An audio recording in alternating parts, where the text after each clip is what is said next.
Hey everybody, been a bit since I've posted a video, so I thought I would post something today about what I'm doing currently, my latest project.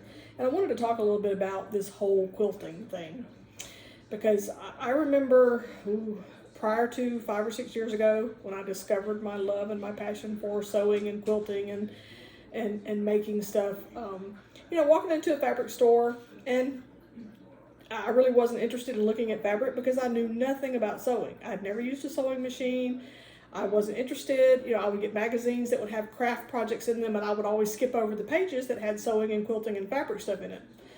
But whatever happened in my brain when I walked into a fabric store one day and the switch got flipped, and I was so fascinated by what I saw in that store that I told myself, I have to learn how to do this. And I took my first quilting class, and I was immediately hooked. It has become a therapy for me.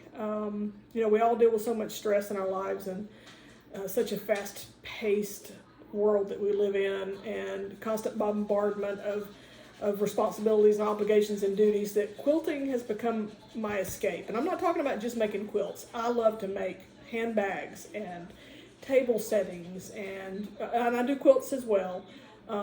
Just all kinds of things that I have discovered, and but I've never been interested in hand sewing. I have never thought I was good at hand sewing.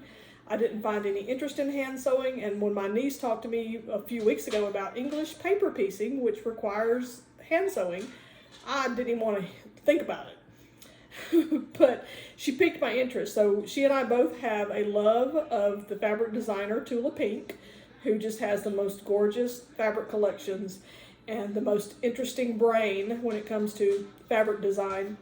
And we started following Tula Pink and falling in love with everything that she does, and she loves English paper piecing.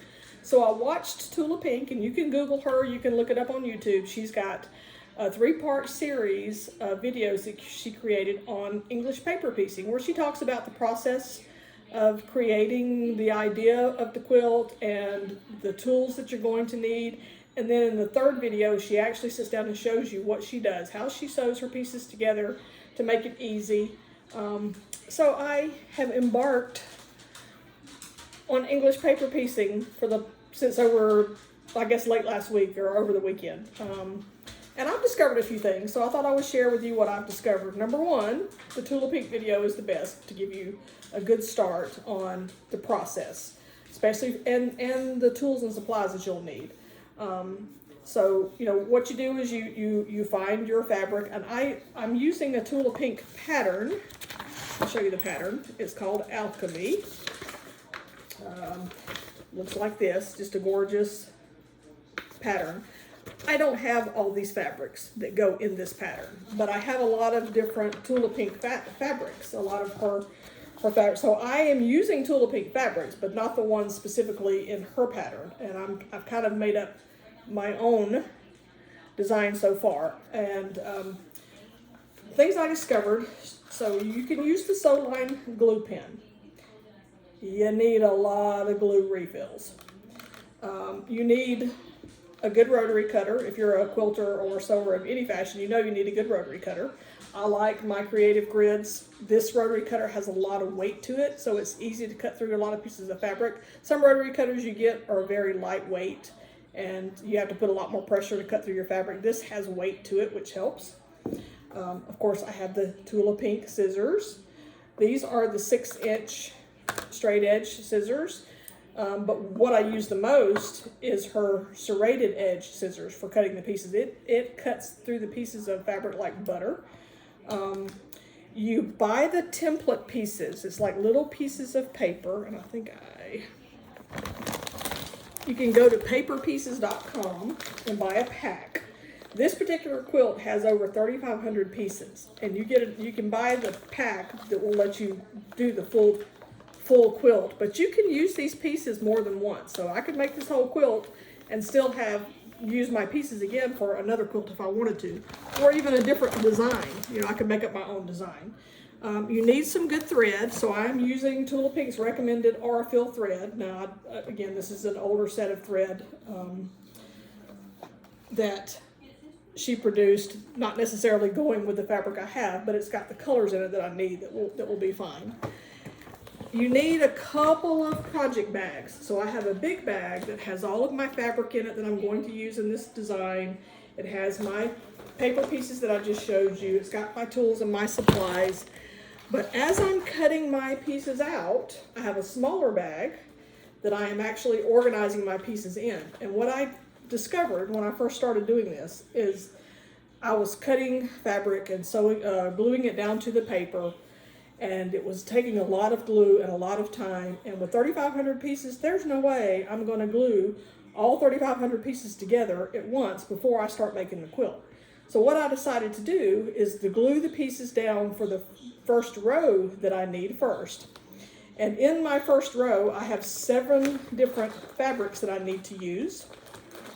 So I organized each one in a little baggie, and I numbered them 1 through 7. So I know for this part of the row, like I'll show you. So I'm working on, this is row 1, and it tells me how many pieces I need to sew together to do row 1. And it has 7 different colors in it. So I organized all 7 of the colors I'm going to use in my row 1 and the number of pieces that I needed. And I went ahead and glued all those pieces down to their paper. So like, I have each individual little piece that I'm going to use. And it's in its little numbered bag. So I know this is piece number 1 in that design. So get yourself organized, find a method that works for you. This is what works for me. And I have, before I figured out that I'm only going to do 1 row at a time, I'd already glued a whole bunch of fabric down to paper. So I have extras, I have more than I needed. I'll just use those to fill in this quilt design as I'm going, because I'm going to have to figure out which fabrics I'm going to be using in the row 2 and row 3 and row 4 of this quilt. The next thing I discovered when I actually started sewing my pieces together, because I'm old and I'm blind, and it's really hard for me to see the eye of the needle, I am using the needles that Tula Pink recommends. They are big eye needles, and they're by a company called Tulip, T-U-L-I-P, applique needles, number 10, big eye. But even that big eye is hard for me to see. Get yourself a needle threader, because trust me, it'll save you a lot of aggravation. I'm sitting there sewing at night, and I'm getting a pretty good rhythm going, and all of a sudden I accidentally pull the thread out of my needle. And dadgummit, it takes me 5 minutes to sit there and try to rethread that stupid needle. Get yourself a needle threader. It was a game changer for this night when I was trying to rethread my needle 15 times. You also need the Sew-Tite magnets. These small ones, they come in different sizes and different shapes. These small ones work great for these small pieces that I'm doing. These help hold your pieces together while you're sewing. So you need your Sew-Tites. Lots, I'm going to say it again, lots and lots of glue refills for your glue pen. I probably went through 5 or 6 refills, I think. I was having to go, I have several packages of glue pens that I have to sell in my shop that I had to go swipe and steal the refills out of. I went through so much glue just trying to do the first row. So be prepared to need a lot of glue. I tried a couple of other different types of glue, and I figured out this is the best. This is the Soline blue, and the glue itself is a blue color. I think I probably can take this out and show it to you. I don't think I used this pen. I think I just swiped the refill out of this package. Yeah, so it looks like this. That's the actual glue. There, the blue stick works great. The other glue sticks I tried to use didn't hold the fabric to the paper well, so that ended up being my best option there. You need a good ruler, because depending on the size of strips of fabric you need to cut them. Now, there's a template, acrylic template that comes with this particular pattern set that will leave you a 3/8 inch seam allowance around your pieces if you use it. It's been on back order.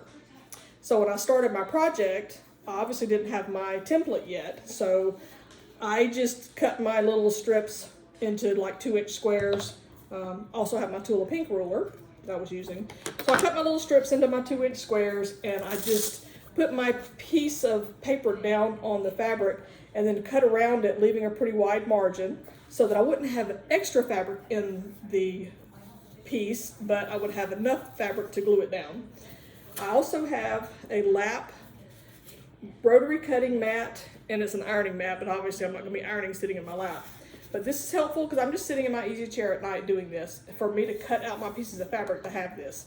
You can also get the rotating mat, and I do have the rotating mat. If I had the acrylic template that I could actually cut the fabric out correctly to their correct size, I would definitely be using my rotating mat. But since I didn't, I just didn't need the rotating mat. But I will when my template comes. So you need that. And I think I said the thread. This is the Aurifil 50 weight thread, which is perfect for this English paper piecing. And that's pretty much the tools I recommend. I think it's the same tools for the most part that Tula has recommended that you get. That makes everything just a lot easier.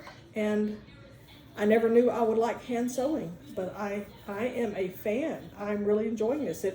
It's a little more time consuming, I think, than I thought it was going to be. But to sit in my chair at night in front of the TV, just sew together a few squares. This is a long-term project. It's not something I'll finish very quickly. Heck, I might be sitting here still sewing on this thing in a year. I don't know. But I'm just enjoying the process so much that I wanted to share for anyone who might be interested to try their hand at English paper piecing. It's not hard. Even if you're not good at hand sewing, you can do this well. Watch Tula's video and you'll see what I mean. So anyway, thanks for letting me indulge you for the last 11 and a half minutes. Bye, y'all.